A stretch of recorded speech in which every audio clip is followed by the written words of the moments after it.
Hey there, team. Today, let's talk about transforming your team's culture with three simple changes. Now, culture is one of those really challenging topics because it's so fluffy. It can feel like trying to grab onto smoke. We're talking about something that feels so incredibly intangible. However, team, give me the next 5 minutes and I'll show you how to turn your team's culture from meh into magic with three simple, actionable changes that you can make today. So, most of us as leaders, we're trying to transform team culture with this big bang approach, right? Maybe it's a flashy retreat or expensive consultants, not me, or a rah rah team meeting with cupcakes, motivational speeches, and inspirational cards. Sound familiar? Now, while these efforts can boost morale temporarily, culture will shift back to square one within weeks, if not days. They're riding this high of the thing that they just did, but we need an ongoing solution. True transformation isn't about one off events or grand gestures, it has to be consistent. Why doesn't it work? Because culture isn't built in a day. And I know that sounds cliche, also, it's true. It's woven into the everyday habits, communication, and the mindset of your team. It's how we do things around here. And those splashy initiatives, they don't stick because they don't address the underlying behaviors and systems that shape your team's daily experience. Now, I'm not here to tell you that those things do not have their place. They absolutely do. And you need to be doing those as well. The thing is, without consistent intentional action, your culture will revert to what's comfortable, right? And that's the key word here, what's comfortable, how we've always done things, the norm, the status quo. And even if that's dysfunctional, that's just how people work. So here's the solution. Instead of aiming for massive, huge, daunting, scary changes, focus on three small but powerful shifts that will deliver immediate wins and also build momentum over time. So these are exactly the things that you need to get long lasting change.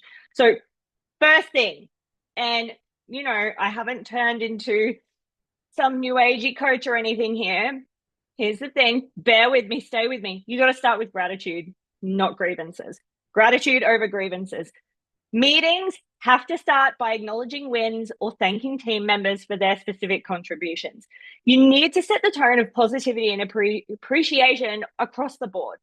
The bonus is it also encourages others to follow suit, which creates a culture of recognition. And there should be a culture of recognition. And that's not to say that we ignore those grievances. Let's deal with those things separately. Okay. Make your team meetings about building up the team, and grievances, let's settle them off to the side so that we can sit down and specifically deal with them with the team members that are concerned. Now, communication.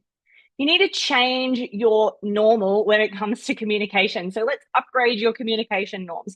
So vague and ambiguity, just fluffy. I know I said that before, but when we're not clear and we're not concise, it makes people